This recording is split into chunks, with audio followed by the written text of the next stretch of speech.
My freaking tablet is being so goofy. No matter which way I turn the screen, it puts me upside down. Like every time I hold on. Okay, we got it. All right, so I apologize. I usually try to keep my kids contained during the podcast. It's a little bit more professional than the lives, But because of the situation, we're traveling and we're in a new house and they've been in the car all day, it's just really not being a thing. So I apologize. Please just bear with me. Okay, we're live everywhere. All right. So, Mystic, usually I give people like a chance to write a little bio to introduce themselves, but because I just sent you the guest agreement and the way everything's been so hectic, I just completely slipped my mind. So I'm just gonna let you take over and let you start wherever it starts for you. If it starts in childhood, in your addiction, wherever it begins, just gonna go. I take notes as we go. I'll ask questions as they pop up, and then at the end, if we have time, we'll go back and I'll ask some more questions. Okay.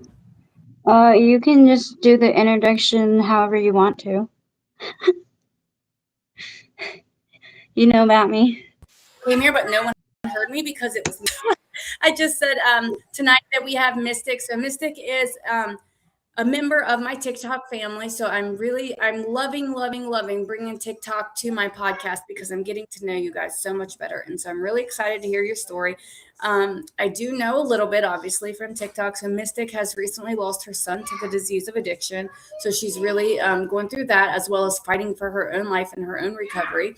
And she has recently moved states to be with her family. She got a job, but she's trying to start. She's dealing with some health issues that's kind of complicating that process. But her bosses are being super cool about it. So, I'm just going to let you take over now, and you can just kind of start and give your testimony and your journey, share your journey, and I will take notes, and we will go from there. Just me and you have a conversation, just like on the lives. So my original name that I was born with, my name is Teresa. I'm the oldest of 3 kids, the middle of 5. I don't know my older sister and my older brother. I grew up in a little town called Osawatomie, Kansas. When I was 17, we ended up packing up everything and moving to Colorado, where I grew up. I met my first husband there. That's where my addiction comes into play. I think I was 19 when I met him, and I was married to him within 2 years after meeting him. He is the biological father of my 2 youngest boys. My other 3 children are adopted. I have 3 boys, 2 girls. Where to start? I was, I think, 21, 22 when I had my first biological son, 2012. At that time, my first husband was working a lot. I stayed at home. I took care of the kids. He was very abusive. He would, this is where I might start crying. He would lock me in cabinets, or not cabinets, closets.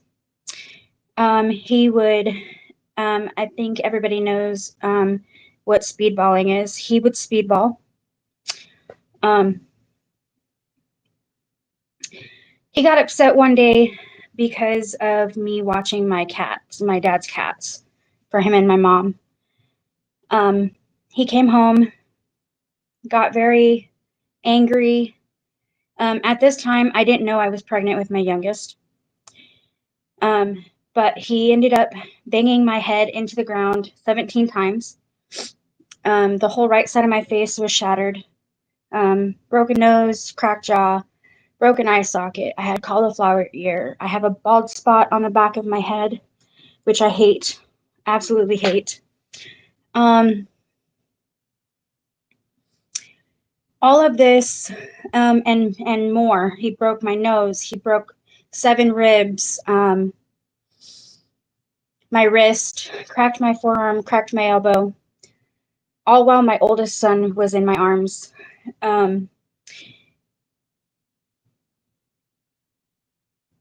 My son got away in time and got to go next door, and he called my sister and my dad. And my sister and my dad came, and my son was running back into the house. And I guess my ex-husband had tackled my dad on the bedroom. My sister ended up taking my son to the neighbors, having my neighbor watch my son. She ended up coming back in. Instead of checking on me first, she went straight for my dad and helped my dad, and got my ex-husband detained until the cops got there, and then they came and checked on me.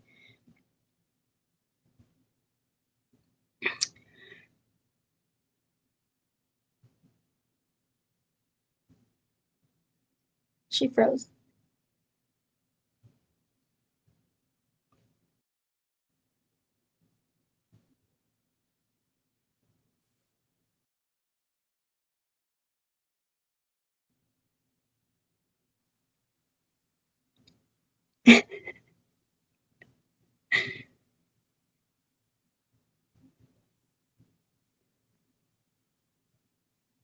I can't hear you.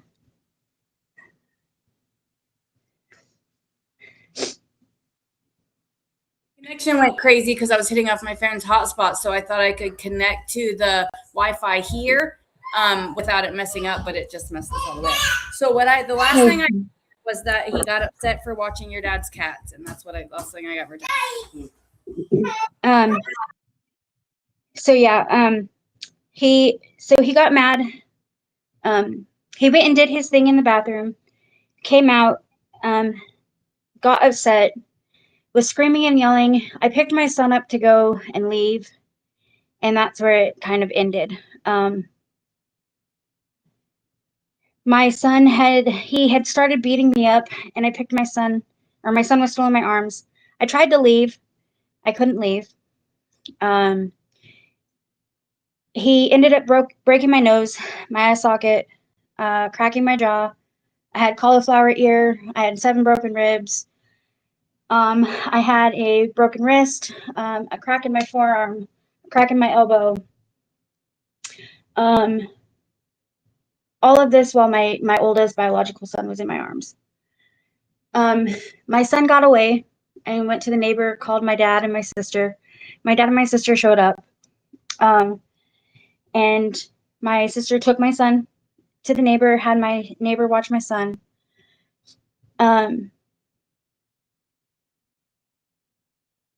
He was attacking my dad at this point, and my sister went and helped my dad, and they detained him while they waited for the cops. My neighbor and my son were trying.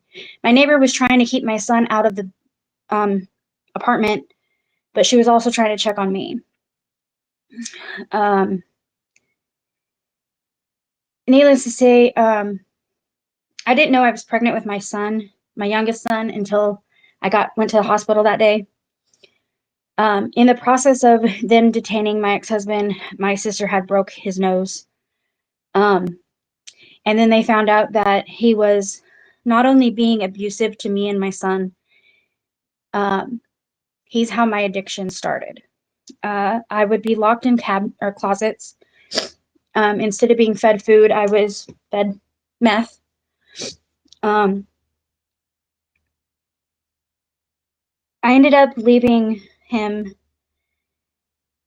that night as he was arrested, and I went to the hospital. I had my dad and my mom and my sister and my brother and my neighbor at the time. They went and packed everything they could. I tried getting away. I ended up going back when I found out that I was pregnant with my youngest, which was a big mistake. I was with him up until from 2010 to 2016, off and on. After my youngest was born in 2015, I ended up leaving, got divorced in 2016. From there, I was homeless at times. I was still feeding my addiction. I got sober, I think, for about 6 years. And then after my mom passed in 2017, I ended up doing heroin, coke, LSD, acid. Ended up getting married for the second time to another man who was also abusive. And at this time, I had my youngest daughter, who is my ex-boyfriend's daughter. She called me mom, and it stuck. To everybody, I was her mom. Her mom was in jail. And I ended up losing her. Hey, is her dad the guy that you're with, your second husband, or no? No. Right, Her dad, her dad died from a heroin OD in 2023. Okay. And then after I was with him, before I got with my second husband, is when I met my oldest son's dad. And he was my best friend. He was in and out of jail. And his mom had passed a month after my mom passed. And he was actually my brother's best friend. I took care of him like my own. He did things with my kids. He did stuff with me. Like, he was our little family. He was the one that kept us together. At this time, I had my own house. I was working 2 jobs. No, 3 jobs. I was working 3 jobs at the time to provide for me and my kids. At this time, right before I met my second husband, so I'll get to my second husband in a minute. Right before this, before I met my second husband, I had ended up relapsing again after my mom died. And I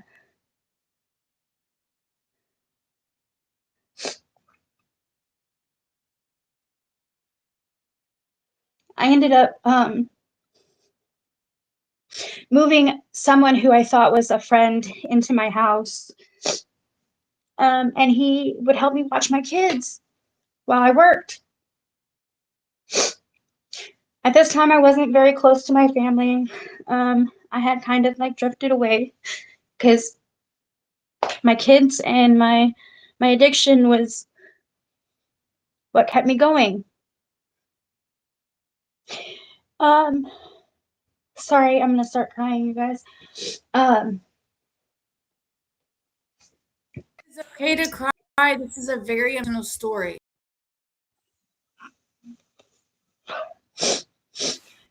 So at this time, I had moved him into the house. Him and his friend, who was a friend of mine's son, Parker.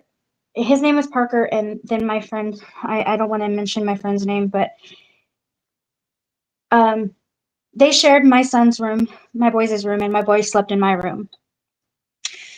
I was working a double shift, and I came home for lunch and to check on my kids. And I didn't know that my friend had invited his friend over. And they had basically got high in my kids' room before he left and before I got there. So when I got into the house, I told my friend that I was running low. I needed something to keep going. And he made the comment that he could help. Well, this is the first time that I shot up. Him and I went into the bathroom. I put cartoons on for my kids, and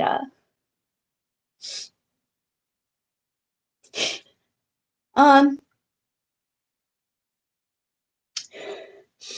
he freaked out trying to help me. Because I guess he missed or something. I don't know. He freaked out. Needless to say, I was over the toilet. I was picking up blood. I had blood coming from my nose. He locked me in the bathroom and he told my kids not to move, gave him a bag of Cheetos, changed the cartoon for him, and told him to leave mommy alone, that mommy was busy. I can't remember if it was an hour or 2 hours went by, and my son came banging on the door and he couldn't get into the door. So I taught my son how to call 911 or call my dad, and they ended up calling my sister and my dad. And my sister and my dad took my kids, had them safe, and while I was detoxing on my friend's floor, they found out that I had it was meth, heroin, and rat poison.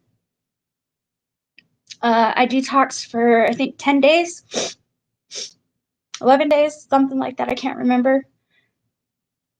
I was so mad because I thought my dad and my sister took my kids from me. And I knew I had screwed up, but I ended up getting a text from my friend. And he told me that he was mad because it didn't work. And what he meant, I didn't understand until a couple years ago. But I'm pretty sure that he knew what he was doing.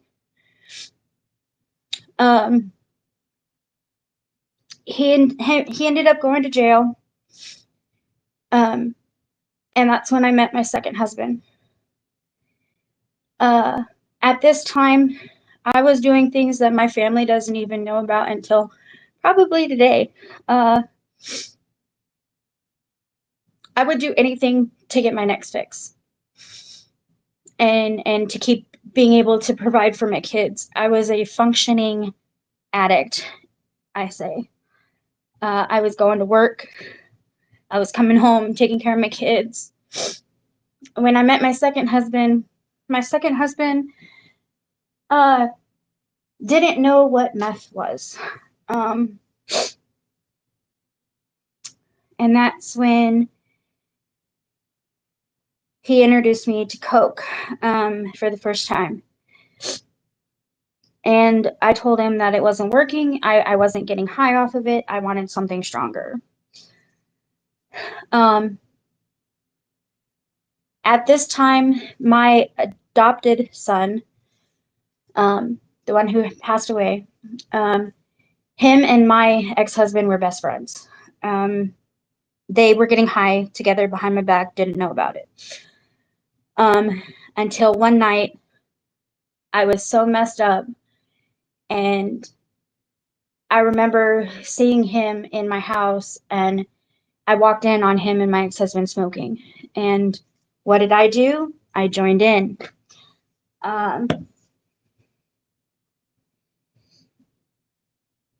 Mind you, I never done anything around my two youngest boys, but I did my oldest boy. And I regret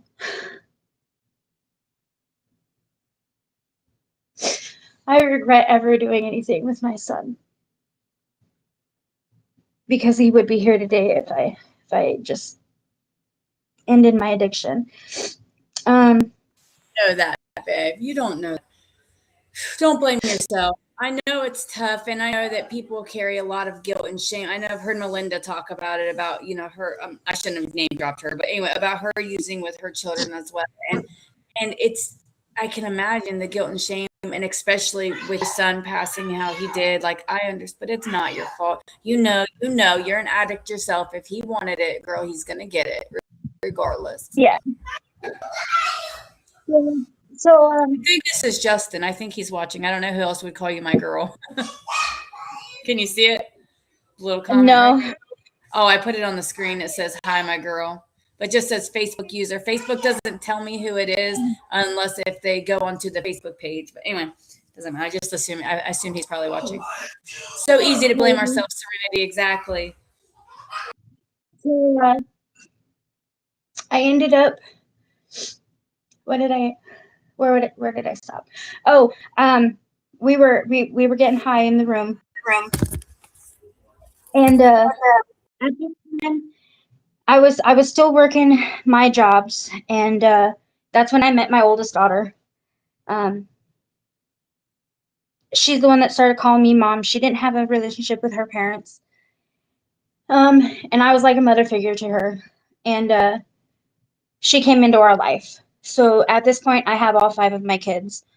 My youngest daughter, I don't have any contact with anymore. But I was doing anything to get my next high. And by anything, I was selling anything I could get my hands on.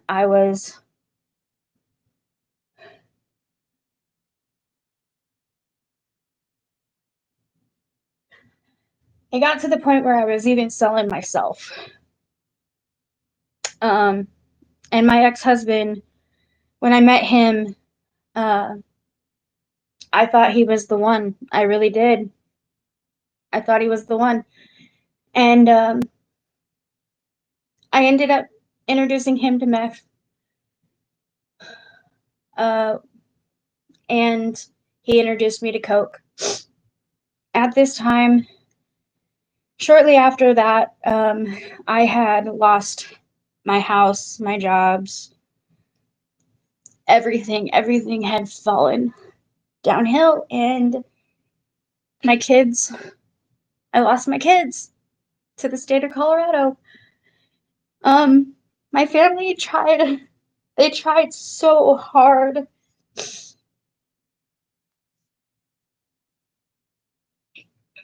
They tried so hard to get me off of the street and off of drugs. And I lost contact with my sister. My sister kind of disowned me. My dad disowned me. My mom, before she passed, she did kind of disowned me. My stepmom, she disowned me. And I felt alone. This was all in 2019. And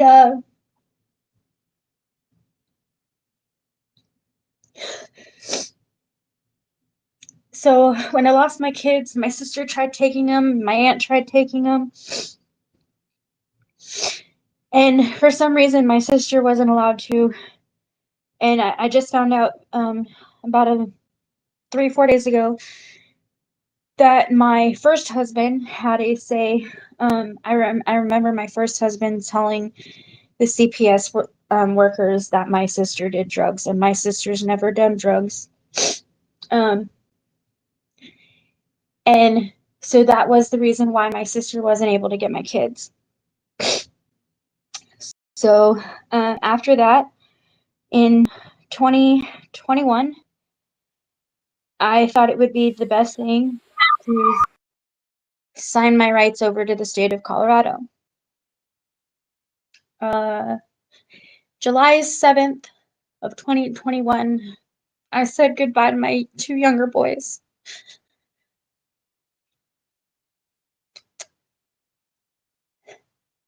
At this time, me and my ex-husband were heavily on drugs. We were homeless, sleeping in alleys, sleeping in churches, by the river, in parks, trap houses, anywhere we could lay our head.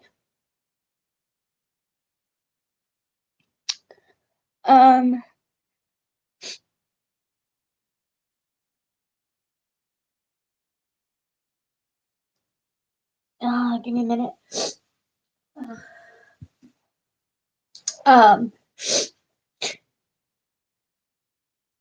That year also started the year that me and my ex-husband would get into fights. Horrible, horrible fights, to the point where we would box with each other. If we didn't have what we needed to get us high, we were boxing. Um, fist for fist. I remember being thrown through a wall. I remember uh, being those big Yeti bottles. I remember one getting thrown at me. I have a scar on one of my elbows from trying to block it.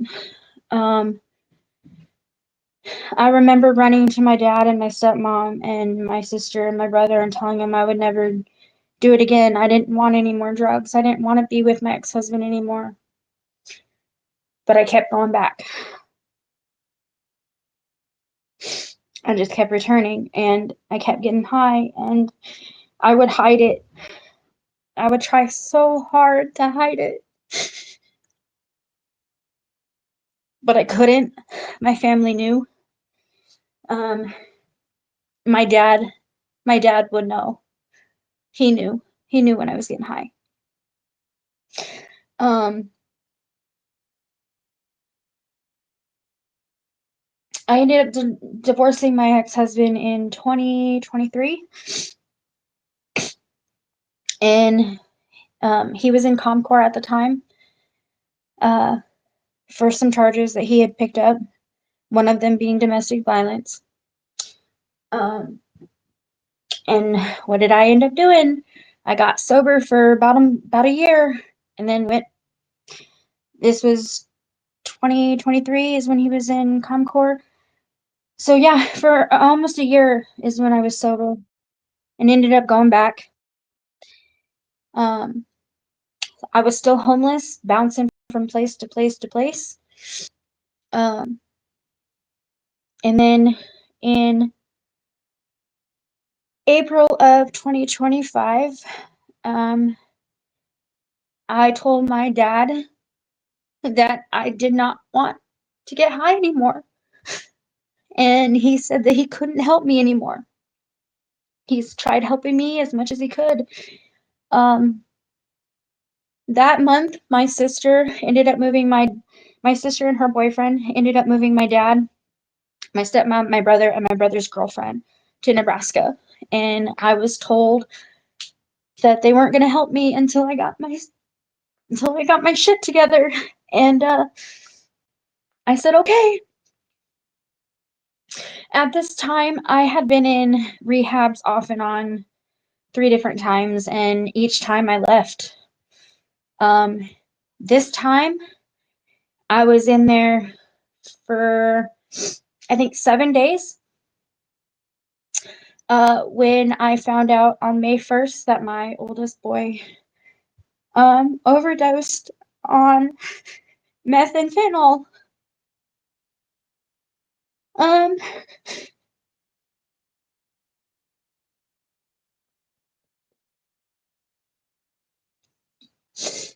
I ended up leaving. I ended up leaving the facility and getting a taxi ride from the facility that I was at in Broomfield and driving 8 hours in a taxi to get home to find out that it was true that my son died. And I didn't have any family. I didn't have anybody. The only person I had to turn to was my ex-husband, and I ended up turning to him and the friends that I knew, and I started using again. Um,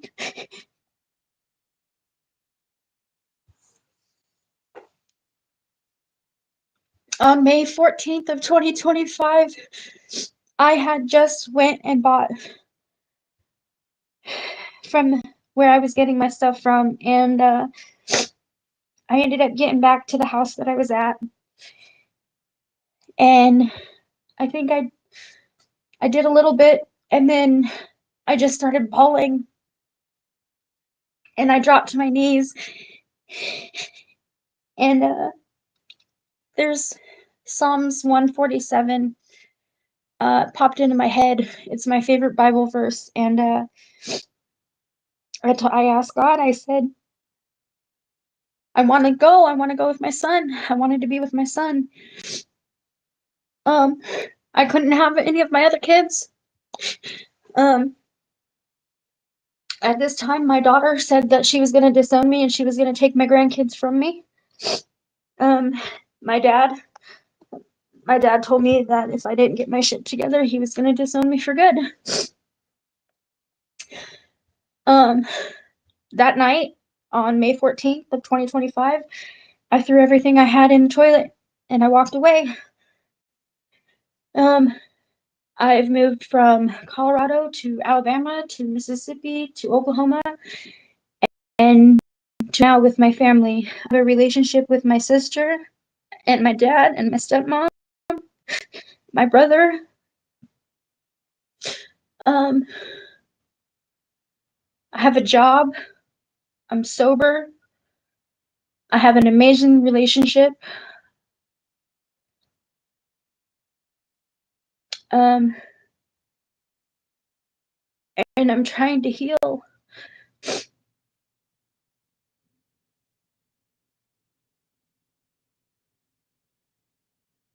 But that is my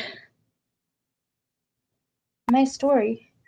Thank you so much for sharing that, Mystic. I know that that had to be fucking hard. And I know that, on top of just the trauma of the whole story, the whole shebang, you're also, you're going through a lot of stuff right now too. So I really appreciate you, bunkering down because your story is so freaking powerful. Bugs over here showing you love on TikTok. Serenity's on love or on TikTok, giving you hearts and some, saying bless you. Tiff, you got some people watching, which really I don't have that many people usually watching the TikTok on, because they can't see you and stuff. So your story obviously is captivating people. So I really appreciate you sharing that and opening up and putting yourself takes bravery. Mike said, absolutely, that's a lot, and you've done freaking amazing. Yes, you're a warrior. Well, I'm pretty sure my family's watching too. Huh? I said I'm pretty sure my family's watching upstairs too. Are they? It got really quiet when I started. It's okay. So we'll backtrack and I have a few questions. So when, let's see, where is it? So when the very first time when you had your friend that gave you the rat poison, pretty much, you feel like he did that on purpose, like he was trying to harm you? Yeah, me too. From just from the way you describe things. Yeah, so I was detoxing on my friend's floor. My sister was taking care of my kids and her and my dad. And they had my phone and we had received a message on my phone saying that it sucked because it didn't work because they would have took my kids and my family next. So I'm pretty sure that my family turned him in. About a week later, 2 weeks later, I was still pretty messed up and still pretty out of it. But I was living in a tent and my dad's camper and stuff were in the same trailer park. And they had went back to one of their cars that was in like little storage area. And they found a bunch of needles in a bag. And the only person that had ever been back there was him and a friend of his checking another vehicle. So I don't know where the needles came from because I've never shot up. Mine was straight. I was always either smoking it or I guess we called it Scooby snacking, where you wrap it in toilet paper and then like eat it, or it went through my nose. That was my thing. So the first time that I ever shot it was with him, and we thought he was trying to set me up.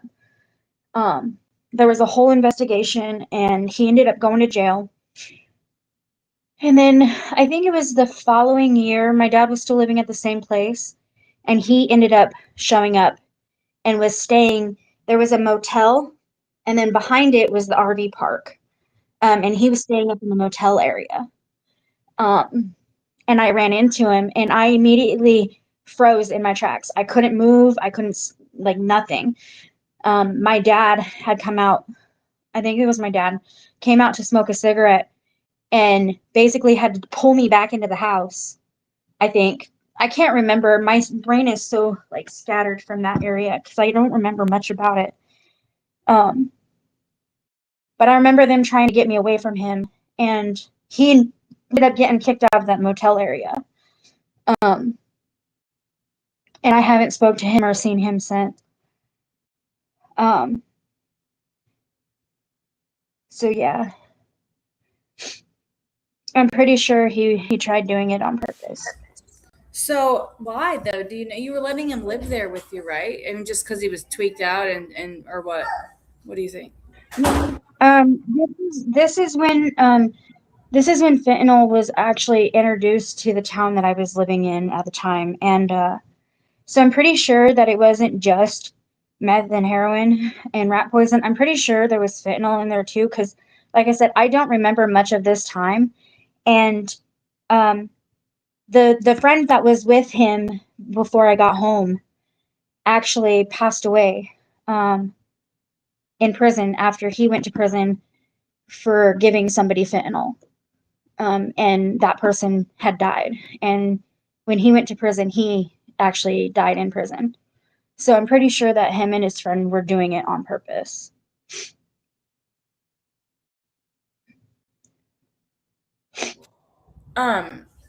What did the hospital say? Like when you showed up and you had rat poison in your system, like how did they have to pump your stomach, or what? What happened? You I shot don't it up, remember. right? So I don't remember much of the hospital. I remember detoxing. I remember. I don't remember if I went to the hospital or not. I remember waking up on my friend's floor, which was at the trailer park that my dad lived at. They were actually the managers of the trailer park, and it was my sister and her husband at the time, and then it was my friend and her husband and me. I was on the floor, but they said that I had large amounts of heroin, meth, and rat poison in my system. that's So after scary. that, I don't really remember much. You could not be here right now, like very possibly. See, God, I definitely, or your higher power, whatever you believe, has a purpose for you. I mean, how could He not, right? Like, I know you're really struggling, and you don't think it right now, but think about think about this story that you just told me, girl. For you to still be here, there's a freaking reason. There has to be no other explanation. So I want to back up a little bit more too. When your first husband, when the night the fight happened, when you that initially led to you finding out that you were pregnant, when he was attacking your dad. So after you went back to him, how did your family take that? After he pretty much attacked your dad, your sister had to fight him, broke his nose, all that. He goes to jail, and then you went back. How did they take that? They did not like it. They did not like it at all.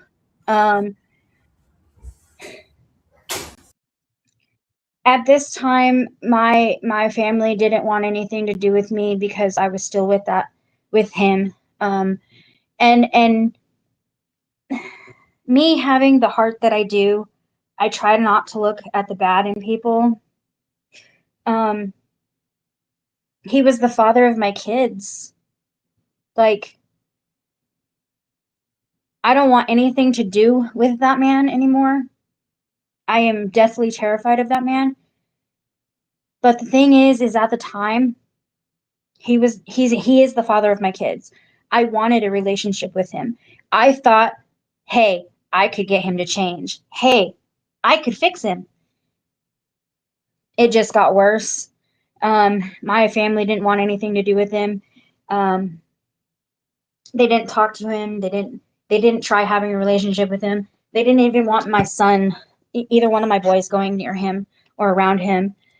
And there's some other things about him that I don't want to go into detail about,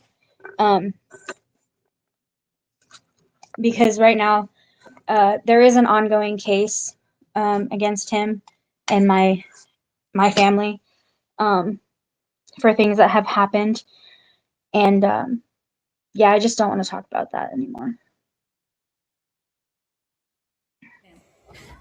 I want to talk a bit. Well, you tell me if this is something we can talk about because I wanted to ask questions about how you said he locked you in the closet and that he wouldn't give you food, that he gave you meth instead.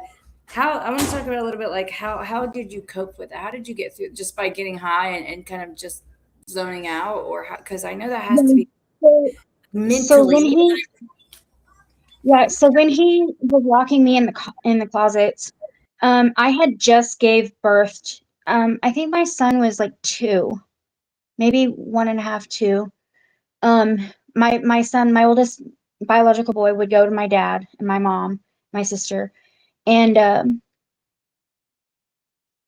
that would be the time where he would get mad, like he didn't want my son going to my dad's, and at that time he would beat me up like bad, and he would lock me in the closets.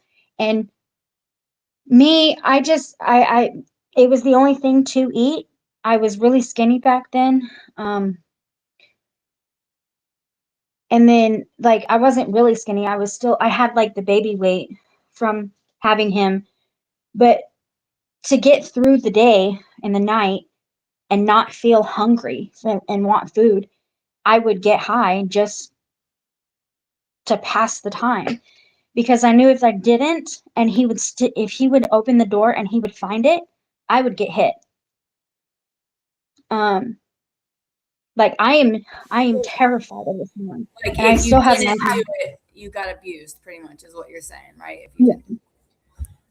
How can I'm so sorry, man. I'm so sorry. And no one knew, like your family, did they know? They didn't know it was this bad, right? Or did they? They didn't know it was this bad, until when I finally left him, and I told them how bad it had gotten, and knowing what I know today about him, I wish I never went back, and I wish he would have went to jail. He went to jail for 2 years and then was on probation for a long time, and during the CPS case, he had actually lost all rights to our boys, but he tried so hard to have a relationship with me, to be anywhere near my family. He would show up on my dad's doorstep begging for a place to stay. And my dad having the heart that he does, and me having the heart that I do, at times my dad and my mom would let him stay, but they regretted it every time, because he either brought shit into the house and was using at the house around my family, or he would steal things from my family. My ex-husband stole things from my family. I have stole things, and I'm not proud of it, but I've tried to fix the relationships that I have broken.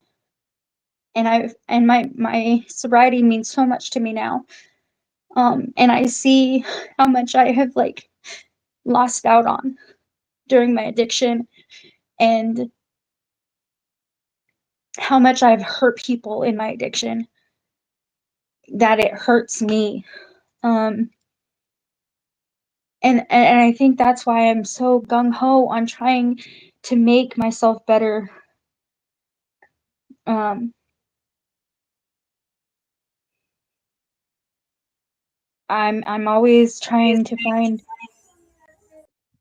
Celebrate Recovery. I was going to Celebrate Recovery nonstop, in the places that I've been. I was going back to church, and I ended up leaving Colorado to run away from my addiction, because I thought my life would get better. Which I ended up moving to a little town in Alabama, and then I moved to Mississippi.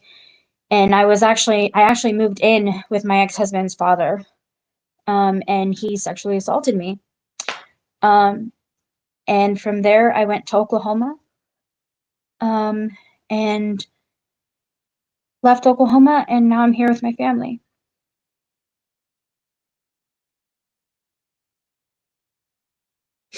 On TikTok, Serenity said that in active addiction, in active addiction, our benchmark was low. We didn't know we were worth more. And I wanted to read that to you because you definitely are worth more, girl. I had no idea. Obviously, I knew a little bit about your story and kind of like where you came from and all the stuff, but I did not know that you've been through so much shit, man. Like, I am so freaking sorry. I really am. Sorry, I got kicked off of the.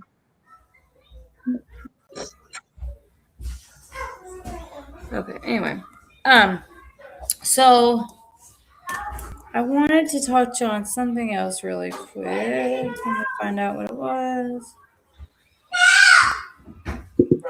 So when you caught your husband and your second husband and the son getting high together, did you know that your son was getting high already? Did you know that he was using, or was this did you learn it at the same time? At that time, I did not know that he was getting high with my ex-husband.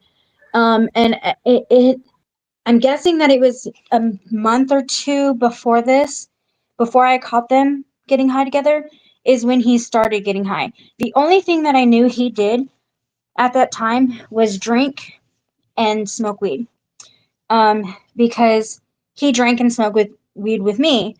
That was his coping to numb his feelings of his mom passing. I did not know that he was numbing himself with other things until about a month or two after he had started. And me being so messed up at the time, I didn't even think twice to not. I let addiction run my life, and I ended up getting high with him. It's all good. It's not all good, but like, you're not the only person that's ever done. I got high with my parents, and like my dad fucking loved me. Like, so I definitely can relate. Like I know this story is a little bit backwards, but like to yours. But I struggle to tell my story, my testimony, because well, we talked about this in women's group where I don't want to paint my dad in a bad light because I know that he loved and cared about me, but he did use with me a lot, like, and, ran from the cops with me and all of these things. So, I can understand like where you're coming from and kind of feeling like, I'm not like completely, but I can kind of get it. I just want to say that Serenity said, I can care how much you care about your sobriety. And my friend Victor, still here, 91324, she said that he's so proud of you for coming as far as you have. And that's Mary. Mary just got here. So real quick, before we wrap up, we have about 10 minutes left, and I want to talk about some of the good. So let's talk about where you are today. I know you started this new job. You're in a great relationship, repairing. I know we touched on it briefly at the end. You're repairing stuff with your family. We have met Justin. He's really great. He's came and seen, even me has, protective mama bear here. When you first start talking to him, I was like, just be super careful, like we love you. But now I'm coming really to love and respect him. I can see how much that he cares about you. And, I'm just talk about that. Let's talk about first. I'm going to talk about your family. Let's start kind of in order. So, how did you get back to building a relationship? I know that they had said that they were like done with you. Kind of everybody disowned you, and you had to get your own shit together. And then your son passed away. So, is that kind of how it happened, or did they still say no until you continued? So back in April, March, April area. I had told my family I didn't want to get high anymore. I wanted to be sober and I wanted to be happy. And I begged and begged and begged and begged and begged for help. My friends are here. And from there, I ended up going. Like I said, while I was in rehab, my sister moved everybody out here to where she's at, and I was told to finish rehab and then they would think about helping me. Well, when Joel died, I left. I relapsed that night when I got home, and on the 14th of May, I threw everything away. Today I'm 8 months and 8 days sober. I broke down on my hands and knees, begging for help and begging. I was so mad because I thought God had taken my son from me, um, to get back at me for my addiction. And now that I look at it, whatever I could have done, it wouldn't have made a difference. It was his time, and it breaks my heart to say that, but it also puts me in a light where I feel like I got sober because of my son passing. It made me open my eyes even more. Shortly after that, I ended up going back to my town that I grew up in Colorado, and I was on the streets. And the deacon of my church, where I got married to my second husband, took me in, and my ex-father-in-law of my first husband invited me to go to Mississippi to restart my life. And I thought that was going to be the best thing ever, and it turned out not to be. Well, when I was in Mississippi, and after I had gotten sexually assaulted, I reached out to my dad and my family, and my dad has been through the ringer since July. He's had a heart attack. He's had a stroke. Um, he's doing the best he can, um, and taking care of himself. So I figured that I could move on, and I would find my way, as much as I could by myself. And I would talk to my family on a daily basis. Well, when I got to Oklahoma, I moved in with an amazing family, and I care about this family a lot. But at the time, it wasn't where I needed to be. Even though I was going back to church and I had a one-on-one relationship with my dad again, it was not where I needed to be. I got kicked out of that house. And at the time I was with somebody, and we broke it off.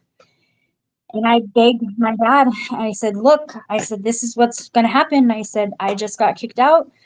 Um, I don't know what to do. And I told my dad that if I ended up back in Colorado, I was either going to end up using again, or I was going to end up dead. And I begged my sister. I called my dad, said there was nothing he could do. Even though he wanted to help me as much as he could, there was nothing he could have done. And he told me that I needed to talk to my sister. And as much as I hated, my sister's younger than me, but my sister has everything going for her life. She doesn't own. She rents a very, very nice house. Her and her boyfriend both have cars of their own. They both work. She's a manager at the donut shop. She's having the life that I wish I had. And she said that I could be here, but I could only be here for a month.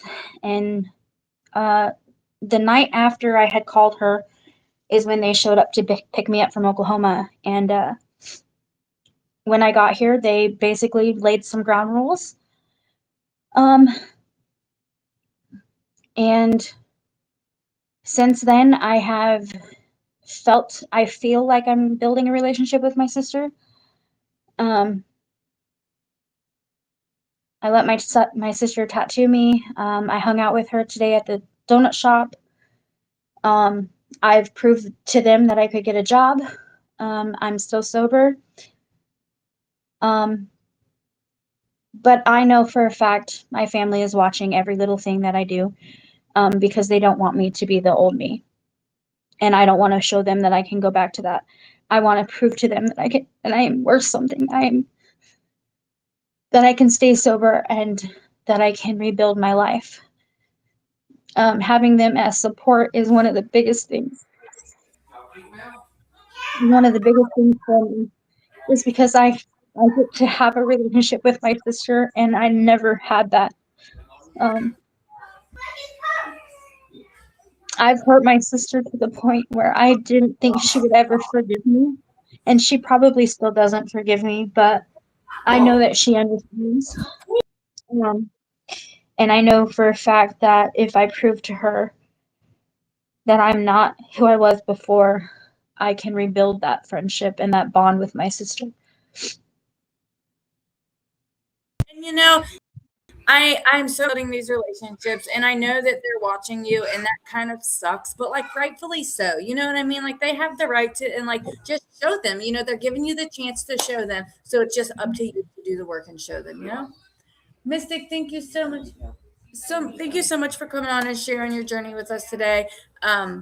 We can always have you back for a part 2. I feel like we're kind of cutting this off, you know what I mean? And I'm really, really apologize, but everyone's getting here now. We've got to get on to the event. It's been an hour anyways, and I usually keep the podcast episodes to an hour. So feel free to reach out to me, send me a message, because I'll freaking forget, and we'll schedule a part 2 and we'll have you back. And then by that time, it'll be cool because we'll get to have like a little update on, obviously I already know, but like, we'll get to have all your favorites out here to know how you're doing and, in a little bit. So I love you so much. Thank you for sharing. Like I said, this was a very, very powerful story. People in the chat showing all kind of love. Thank you. I love you, girl. I'm going to close out, and I'll probably be seeing you shortly. Tell everybody I said hi. I will. Bye. I really feel it's my time, think it's my year, yeah. I really feel it's my time, think it's my year, yeah. I really feel it's my time, think it's my year, yeah. I really feel it's my time, think it's my year. Been ready. Used to hold myself back, my self-esteem damn bad.